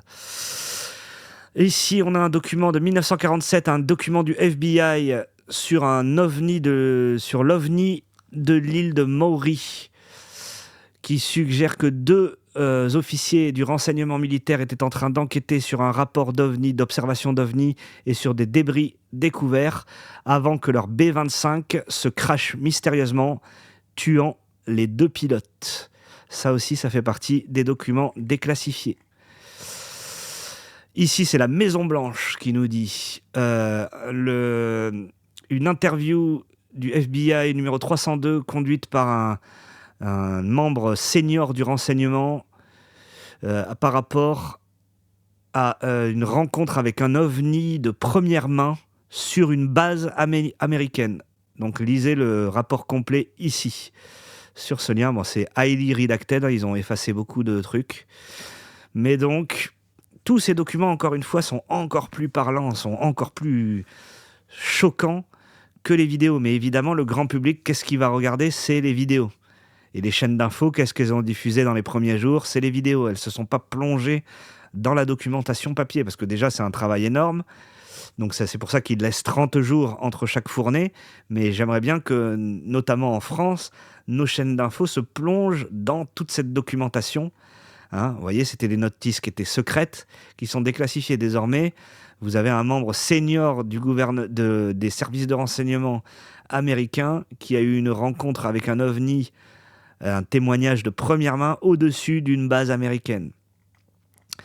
Alors ça, ces orbes, Ashton Forbes nous dit, ces orbes ne sont pas des démons, ni des aliens, et elles n'envoient pas cet avion dans une autre réalité. Regardez à l'orientation de leur signature thermique, elles créent une signature cohérente, la phase est verrouillée. C'est un système à verrouillage de phase électromagnétique. Le vecteur sur lequel elle pointe n'est pas zéro dans cet espace 5D. Elle vise où elle veut envoyer l'avion. Ce type de trou de verre fonctionne comme un système point à point qui requiert un point d'ancrage. C'est pour ça aussi qu'il n'y a aucune communication car ça limite la vitesse plus vite que la lumière. Donc c'est la théorie que il y a certains vols d'avions de ligne qui auraient été transportés à d'autres endroits par ces fameuses orbes, par ces fameuses boules métalliques là, comme on a vu, ces sphères métalliques comme on a vu aux Émirats Arabes Unis, qui transporteraient qui feraient disparaître des avions de ligne avec tous leurs passagers. C'est peut-être ce qui est arrivé au vol de la Malaysian Airlines, dont on n'a jamais rien retrouvé là, et qui a disparu mystérieusement. On en apprendra peut-être plus sur tout ça. Mais peut-être pas, parce que s'ils avouaient un truc pareil, vous imaginez les familles des victimes, comment il faudrait les indemniser, les procès que ça ferait. C'est ça aussi qu'il y a dans la disclosure, ils peuvent pas aller trop loin, parce qu'il y a tellement de gens qui se sont engraissés sur la bête pendant des décennies. C'est des budgets qui échappent au contrôle du Congrès, qui sont détournés d'autres programmes. Ce sont des milliards et des milliards de dollars. C'est une espèce de mafia qui s'est développée. Et puis, au-delà du détournement d'argent, vous imaginez les crimes qu'ils ont dû commettre depuis ces décennies. Tout révélé au grand public, le grand public va vouloir que des comptes soient rendus, et c'est bien normal. Les familles des victimes vont demander réparation, donc ils ne peuvent pas non plus tout nous révéler. En 1967, un dossier secret du FBI, 4 pages scannées, constitue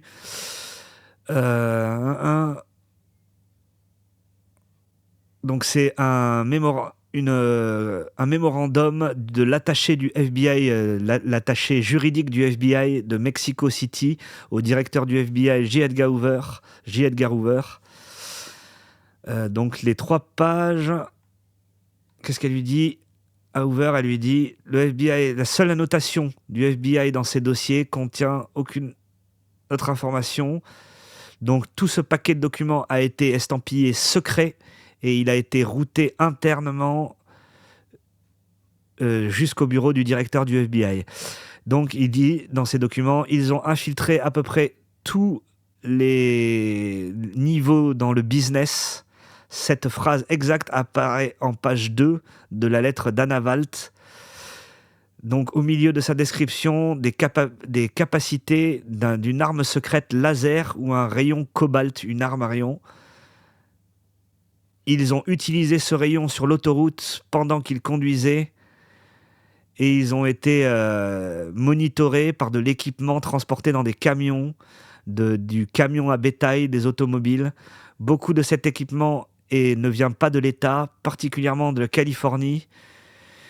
Il a été utilisé dans la vallée par des non-touristes.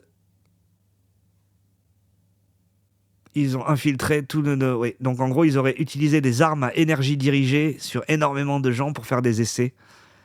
Donc les opérations secrètes qui contrôleraient cette technologie d'énergie dirigée. Et on se souvient que la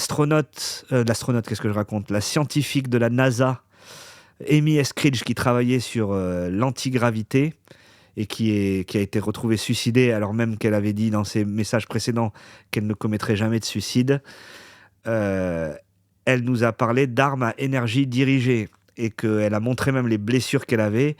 Elle a même montré sa fenêtre où le plastique avait fondu et le verre avait pris une teinte marron. Donc elle suspectait qu'ils aient utilisé des armes à énergie dirigée sur elle. Et apparemment, ces armes à énergie dirigée pourraient même influencer votre comportement selon ce qui est dans ces documents. Ça aussi, l'astronaute de la NASA, Gordon Cooper, je crois que ces véhicules extraterrestres et leurs équipages visitent cette planète à partir d'autres planètes. Donc c'est l'ancien astronaute de la NASA, Gordon Cooper, qui donnait son avis à l'ONU en 1978 sur les ovnis. Et donc, à la lumière de tous les documents et les communications radio des missions Apollo, Gemini qui sont déclassifiées maintenant, son témoignage, on peut le prendre avec une lumière nouvelle. Donc, je crois que ces véhicules extraterrestres et leurs équipages sont en train de visiter cette planète venant d'autres planètes et qu'ils sont apparemment et qu'ils sont évidemment un petit peu plus avancés que nous le sommes sur cette Terre. J'ai l'impression que nous devons avoir un programme de top niveau coordonné pour collecter scientifiquement et analyser les données venant de toute la Terre concernant n'importe quel type de rencontre et pour déterminer quelle meilleure interface serait avec ces visiteurs s'ils venaient nous visiter de manière amicale. Donc en regardant le CV de Cooper et ses accréditations secret défense, pas d'erreur à propos de ça, nous ne sommes pas seuls, nous sommes visités, et que quelqu'un comme Cooper était en train de pousser tout ça dès 1978. Donc ici, il y a Béatrice Villarroel, vous vous souvenez, je vous en ai parlé dans une ancienne vidéo, qui est une astronome d'origine argentine qui est professeure à l'université de Stockholm et qui est spécialisée dans les transientes, les transitoires. Elle a pris des images d'observatoires de l'ère pré-Spoutnik, donc avant le lancement du premier satellite humain. Donc le ciel à cette époque était propre, il n'y avait aucun satellite, aucun débris de fusée. Et elle analyse des portions du ciel prises à différentes périodes de temps. Et en fait, elle a identifié des dizaines et des dizaines de transientes, de transitoires, c'est-à-dire de lumières qui apparaissent, qui disparaissent. Et alors, ce ne sont pas que des étoiles qui meurent et dont la lumière nous parvient des millions d'années plus tard, ce sont des étoiles, des lumières qui apparaissent, qui disparaissent, qui réapparaissent, qui se déplacent, des formes comme des espèces de miroirs circulaires dans le ciel. Donc elle dit, ça dure depuis des décennies, nous sommes observés et nous avons des transitoires dans le ciel. Alors maintenant, c'est beaucoup plus dur à observer parce que maintenant, si vous observez des transientes, c'est beaucoup plus dur de déterminer qu'est-ce qui est un satellite, qu'est-ce qui n'en est pas. Le ciel est énormément pollué de débris, de toutes sortes de choses. Et donc, elle nous dit à propos de la déclassification des dossiers par le Pentagone, c'est un moment historique. Je suis réellement très heureuse de cette première divulgation de dossiers relatifs aux ovnis par la Maison-Blanche.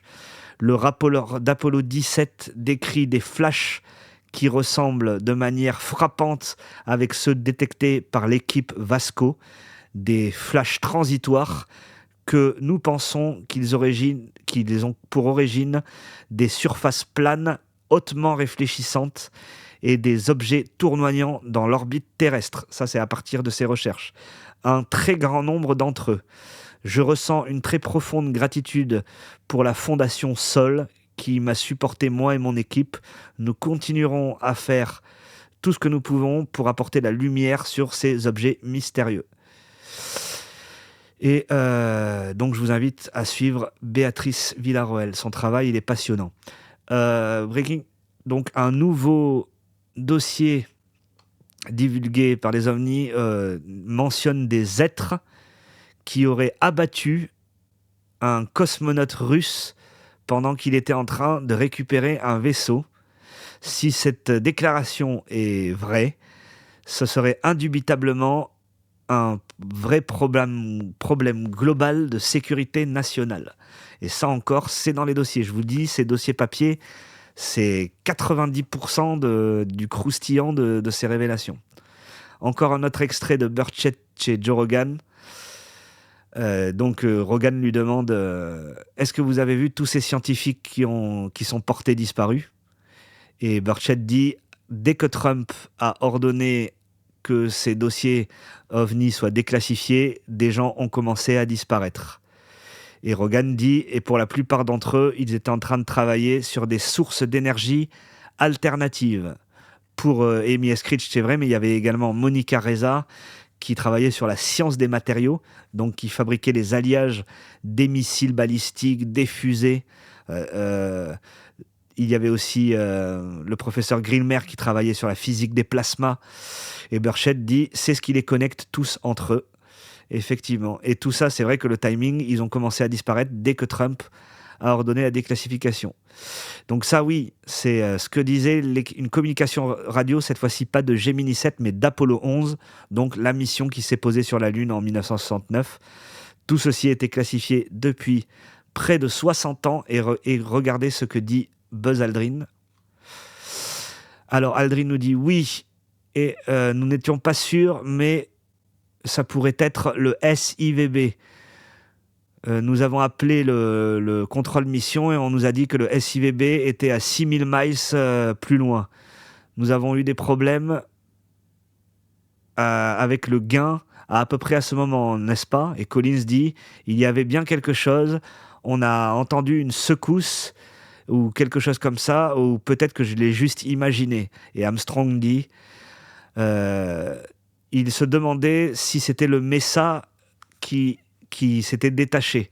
Collins dit, je ne pense pas que nous ayons senti quoi que ce soit. Et Aldrin dit, bien sûr, nous avons vu toutes sortes de petits objets qui sont passés à chaque largage. Et il nous semble que nous en avons vu un beaucoup plus brillant qui est passé par là. On peut penser à rien d'autre, et ça ne pourrait être rien d'autre que le SIVB. Nous avons regardé à cet objet à travers le monoculaire, et il semblerait avoir une forme en L. Donc, est-ce que ça peut être comme les observations d'OVNI qu'il y avait eu à Phoenix, ou comme les vaisseaux OVNI triangulaires?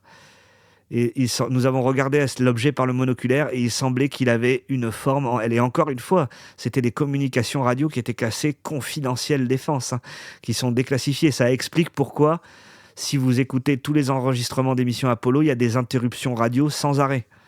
Pourquoi classer secret défense de telles conversations? Donc, et il dit, ça avait une forme en L à peu près, et Neil Armstrong répond, une forme comme une mallette ouverte. Et Aldrin répond, nous étions dans le PTC à ce moment-là, donc chacun d'entre nous a pu avoir une chance de regarder à ce truc, et ça ressemblait certainement à quelque chose dans notre champ de vision, et ça avait une taille conséquente. Donc voilà, observation d'OVNI par l'équipage d'Apollo 11 en route vers la Lune, classifiée pendant 60 ans. Luis Elizondo qui nous dit chez Ross Coulthard sur la divulgation des dossiers OVNI, il y a des photographies officielles des missions lunaires d'Apollo 11, des photos de la surface de la Lune qui montrent des objets orbitant la surface lunaire. Nous n'avons aucun objet qui orbitait la surface lunaire en 1969, c'est quelque chose. Ce n'est pas ce que le gouvernement dit, mais ce qu'il ne dit pas. Auquel il faut être attentif. Et donc, il dit bingo, spécialement, donc là c'est le UAP Juan qui dit bingo, spécialement la dernière partie. Et donc maintenant, comparez ça avec ce que la docteur Villaroel, que je vous montrais juste avant, ses recherches sur les cibles non corrélées, qu'on appellerait des ovnis, vues à l'ère pré-Spoutnik sur ces données astronomiques, et encore bingo. Et en tout cas, Luis Elizondo, qui est un ancien haut gradé de la CIA et qui a travaillé pour ces programmes secrets, nous dit que le plus important, ce n'est pas ce que le gouvernement nous dit, mais ce qu'il ne nous dit pas. Donc, oui, c'est ce qu'on avait vu, les photos prises de la surface lunaire. Donc, on a cet objet qui est magnifié ici. Donc, dans la mythologie OVNI, ces objets triangulaires seraient fabriqués par l'homme, notamment Lockheed Martin Skunk Works. Donc là, on aurait l'image du programme spatial secret qui observerait le programme spatial officiel. Et d'ailleurs, en parlant de programme spatial secret, on avait eu le général Rahim Eshed, qui n'est pas n'importe qui est le général israélien, qui a créé tout le système de défense antimissile israélien. C'était le chef de la défense aérospatiale qui nous avait parlé de programme spatial secret, d'ambassade sur Mars, de fédération galactique qui évaluerait si on pourrait être accepté dans cette diplomatie galactique. Et donc un hacker dans les années 90 qui s'appelle Gary McKinnon, vous en avez sans doute entendu parler, qui avait piraté, à l'époque la sécurité était beaucoup moins forte qu'aujourd'hui, il avait réussi à prendre le contrôle d'un ordinateur et de rentrer dans les serveurs sécurisés du Pentagone et de la NASA, et il avait trouvé un dossier d'images processed, donc traité, et un dossier unprocessed, non traité.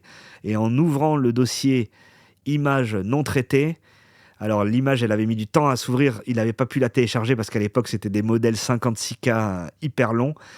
Il a une image de l'orbite terrestre avec un ovni en forme de cylindre en gros plan, au premier plan, Et après, il était tombé sur un dossier agent non terrestre, avec des noms apparemment de militaires américains, qui étaient listés comme agents non terrestres, et une autre liste de vaisseaux d'exploration de l'espace profond, avec des noms USS, comme des noms de navires de guerre américains. Il y avait 5 ou 10 navires, exploration de l'espace profond. Donc, l'existence, et Gary McKinnon a fait des années et des années de prison pour son hack des serveurs de la NASA. Hein. Donc, et il est sorti de prison récemment, il a donné une interview chez Jesse Mitchell et il maintient mot pour mot ce qu'il a trouvé sur ses serveurs. Donc l'existence d'un programme spatial secret, les amis, n'est pas à exclure. On a également dans ces documents déclassifiés cette information, et oui, les nazis avaient bien des soucoupes volantes, mais ce système d'énergie empêchait les ordonnances conventionnelles d'être utilisées, le rendant inutile pour la Deuxième Guerre mondiale comme plateforme de guerre. Donc ils n'ont pas pu les utiliser pour aller abattre des Spitfire anglais. L'opération Paperclip, vous savez, c'est l'opération qui a transféré tous les meilleurs scientifiques allemands comme Werner von Braun, qui ensuite d'ailleurs, c'est Werner von Braun qui a conçu les fusées Apollo, les fusées Mercury, qui ont permis au programme Apollo d'aller sur la Lune d'après la version officielle. Et en tout cas, les États-Unis ont récupéré tous les meilleurs scientifiques de l'Allemagne dans l'opération Paperclip, et donc ils auraient transféré cette technologie et ce renseignement aux Alliés, et donc maintenant nous avons cette tech de manière secrète, d'après ces documents apparemment. Et donc le député Burchett, donc le collègue de Luna, de Burleson, nous dit que le président Trump est en train de combattre l'état profond au sujet de ces dossiers OVNI. Je veux prévenir les gens, ce matériel préliminaire qui vient de nous être divulgué, que nous sommes en train de voir, n'est pas du tout l'intégralité de ce que nous avons vu. C'est juste le sommet de l'iceberg. Les prochains dossiers seront beaucoup plus difficiles à obtenir leur déclassification. Enfin, il faut savoir que Burchett est très pessimiste. Il pensait même pas qu'ils allaient nous déclassifier quoi que ce soit, et il a été agréablement surpris qu'ils nous déclassifient au moins un petit peu là. Et oui, je voulais vous montrer ça. Je crois qu'on a bientôt fini. Ouais. C'est le Michio Kaku, qui est un théoricien de physique de renommée mondiale, qui nous dit que la nouvelle de ces dossiers OVNI, je ne vais pas pouvoir vous montrer l'extrait. Enfin si, je pense que je vais pouvoir. Qui est un théoricien physicien de renommée mondiale, nous dit que ces nouveaux dossiers OVNI qui viennent d'être divulgués marquent l'une des moments les plus significatifs de l'histoire moderne. Et on lui demande combien vous noteriez sur 10 la disclosure qui vient d'avoir lieu. Il a dit 10 sur 10. Il nous dit que grâce à cette divulgation, on passe d'histoires floues, d'objets qui bougent, de ridiculiser les témoins, à quelque chose d'entièrement différent. On a des images militaires qui étaient classifiées, on a des releases officielles du gouvernement, on a des cas aériens non résolus documentés, on a des analyses scientifiques qui entrent maintenant le mainstream, et on en parle sur toutes les grandes chaînes. Et il dit que dans ses commentaires, que les caractéristiques de vol font lever les sourcils de tous les scientifiques de la planète. D'après Kaku, certaines des manœuvres effectuées par ces ovnis suggéreraient que les occupants sont soumis à des forces extrêmes. Les lois de la force centrifuge devraient briser leurs os. Ce que ça signifie, c'est que si ces images qui nous ont été présentées par le gouvernement sont réelles, la technologie impliquée serait entièrement autonome, au-delà de toute notre ingéniosité aérospatiale actuelle, ou opérant avec une physique que l'humanité ne comprend pas encore. Il a aussi loué le président Trump pour avoir poussé pour la divulgation de ces dossiers, malgré qu'il a rencontré une forte résistance de la part des agences de renseignement. Pendant des décennies, le sujet a été moqué. Maintenant, les physiciens, les officiels militaires, les membres du Congrès, les lanceurs d'alerte du renseignement en discutent de manière ouverte. Quelque chose a changé et la conversation ne sera plus jamais marginalisée. Et je pense qu'il a tout à fait raison. Peter Thiel, qui vous savez, le célèbre entrepreneur, sur ce que les aliens signifieraient pour notre technologie militaire. Il nous dit, ce n'est pas le fait qu'ils pourraient être des démons ou des anges, ils doivent être des démons ou des anges. Si vous avez le voyage plus rapide que la lumière, si vous avez le réacteur à distorsion dont vous avez besoin pour couvrir des distances interstellaires, ce que cela signifie pour la technologie militaire, et c'est que vous pouvez envoyer des armes à la vitesse de la lumière. Et oui, en une fraction de seconde, vous pouvez envoyer une arme atomique dans le bureau de Trump ou dans le bureau de Poutine. Et elles vous frapperont même avant que vous les ayez vues arriver. Il n'y a aucune défense aucune défense qu'on peut mettre en place contre une arme qui pourrait aller à la vitesse de la lumière. Vous pourriez prendre le contrôle de tout l'univers avant que personne ne vous ait vu arriver. Et Tim Burchett qui nous dit qui pète un plomb sur la release des UFO. Je voudrais remercier le président Trump pour avoir gardé sa parole qu'il m'a faite personnellement, la parole qu'il m'avait donnée personnellement. Il m'a dit qu'il irait derrière, et on peut le dire, il a tenu sa promesse. Vous voyez, il était pessimiste, mais finalement, il dit qu'il a tenu sa promesse, et il espère que les prochaines fournées vont confirmer tout ça. Je veux prévenir les gens, ce n'est que le début des divulgations. Trump doit se battre contre l'État profond. Il nous dit. I brought that up to him, and he said he was going to get it out there, and dadgummit, he kept his word. And but I want to warn people, though, this early stuff that we're seeing is not all of it. And this is just the tip of the iceberg. But Trump's having to fight, he's having to fight the deep state. And Trump doit combattre l'État profond, vous savez, c'est que le début des révélations. It's just, and the next files will be tougher to get. Les prochains dossiers seront plus durs à obtenir, mais je suspecte qu'il va les obtenir parce que. I suspect he'll get them because he is Trump. Parce qu'il est Trump, c'est le président. Il sait manœuvrer. He knows how to work this thing. Et jusqu'à ce que ce jour vienne. And until that day comes, though, there's still going to be more and more, and there's going to be more questions. Il y aura donc de plus en plus de questions. Anna Luna, qui nous dit donc les 46 vidéos des lanceurs d'alerte. Le Pentagone confirme que donc ces divulgations vont intervenir à intervalles réguliers, toutes les quelques semaines. Conformément à la directive du président Trump du 19 février, la députée Luna a demandé 46 vidéos haute résolution qui leur ont été présentées dans le SCIF. Elle veut absolument qu'on nous les montre. Et des dossiers beaucoup plus profonds sur la récupération d'OVNI et possiblement de matériel non humain, d'insiders. Et Luis Elizondo a dit, il nous tease qu'il va y avoir de plus en plus de révélations ces prochaines semaines.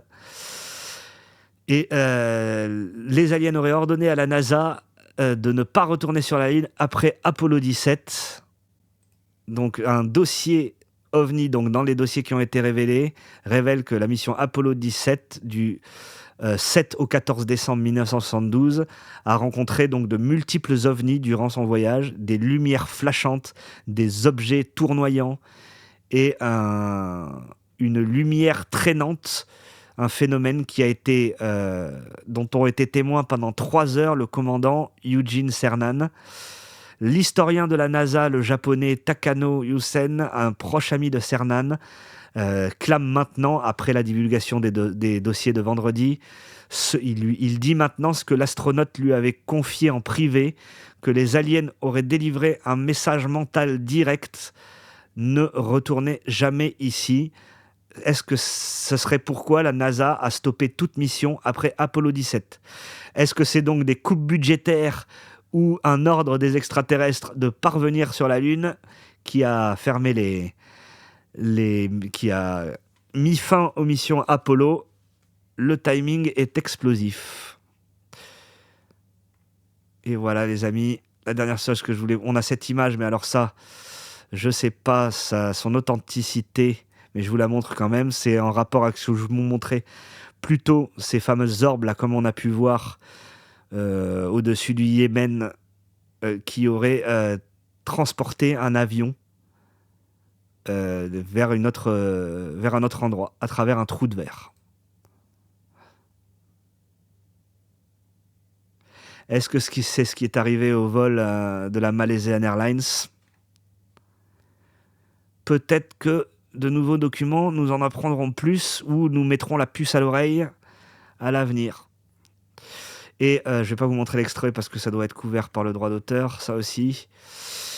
NASA, l'astronaute de la NASA d'Apollo 14, Edgar Mitchell, le 6e homme à avoir marché sur la Lune, a dit que les ovnis et les aliens étaient réels. Aujourd'hui, nous avons reçu les preuves flagrantes d'activités ovni enregistrées par les astronautes de la NASA sur la Lune dans les dossiers ovni balancés par le Pentagone.